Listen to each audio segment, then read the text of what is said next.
Grammar की जहाँ तक बात की जाए तो ग्रामर में सारे चैप्टर तकरीबन महत्वपूर्ण हैं। और ग्रामर मेरे अनुसार भाषा का विज्ञान है। तो ये जो विज्ञान है या शास्त्र है, ये मनुष्य को जब अपने भाव को वो प्रकट करते हैं तो एक्यूरेसी देने का काम करते हैं।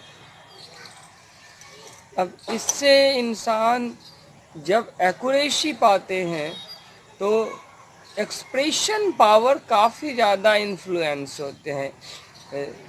इफ़ेक्टिव मैनर में जब हम अपनी बातों को अगले के सामने एक्सप्रेस करते हैं तो उस सिचुएशन में अगला हमारी बातों से जितना प्रभावित होना चाहिए और जिस तरह से प्रभावित होना चाहिए उस तरह से ही प्रभावित होते हैं। ये एक प्रकार की ट्रेनिंग है।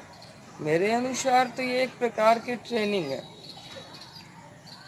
अन्यथा जो एक व्यक्ति के मुंह से बातें निकलती हैं जिस दृष्टिकोण से, उस तरह से नहीं लिए जाते हैं और दूसरे व्यक्ति तक जाकर उस बात के मायने बदल से जाते हैं। और जब मायने बदल जाते हैं तो भाव जो प्रतिक्रिया होती हैं वो भी वक्ता के मनोनुकूल नहीं होती हैं और उसमें भी बदलाव देखने को मिलते हैं। बहरहाल इस पे थोड़ा सा और आगे बढ़े और ग्रामर में एक छोटा सा चैप्टर है प्रीपोजिशन, उसको ले लेंगे। लेकिन यहाँ जैसे देख लीजिए, अगर हम किसी को कहते हैं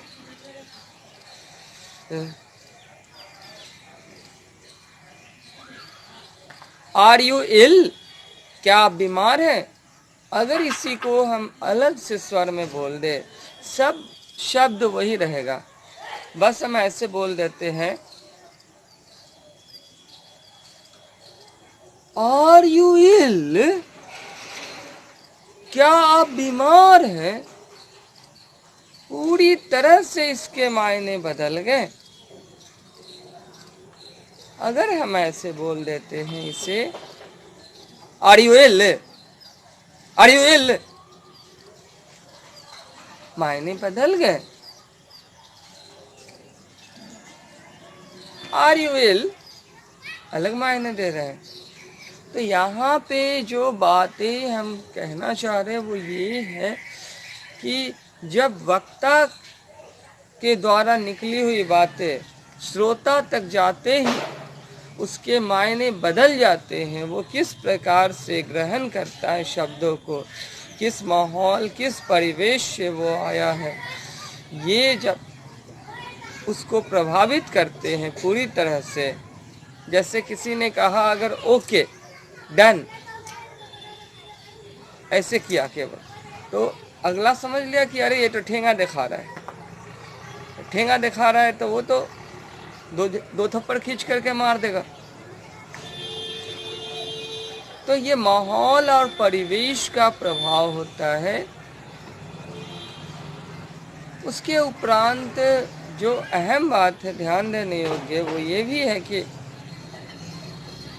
जब आप अपनी बातें अगले पर एक्सप्रेस करते हैं तो उसके बाद अगला किसी और को बोलता है तो वो कुछ और तरह से रिएक्ट करते हैं, फिर वो कुछ और तरह से रिएक्ट करते हैं और सभी कोई अपने नज़दीकियों के कारण भाव में तब्दीलियां लाते हैं। अपनी बौद्धिक क्षमता के कारण भाव में तब्दीलियां लाते हैं।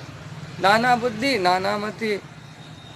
और जैसे जैसे अफवाह बढ़ती जाती हैं, जैसे जैसे इंसान व्यक्ति तक बातें बदलते हुए पहुंचती जाती हैं, तो जो चीज़ें गौर करने वाली हैं वो ये है कि एक इंसान जब खुद बोल रहा हो ना तो वो अपने शब्दों पर मेहनत करे, ग्रामर का सहारा ले और कुछ अच्छा कर सके। जिस रूप में कही जा रही हैं बातें उसी रूप में वो मतलब जो आवश्यक है उसी रूप में वो प्रस्तुत करे और अगला भी उसी रूप में समझे। इसके लिए दोनों कोई को ग्रामर की आवश्यकता है।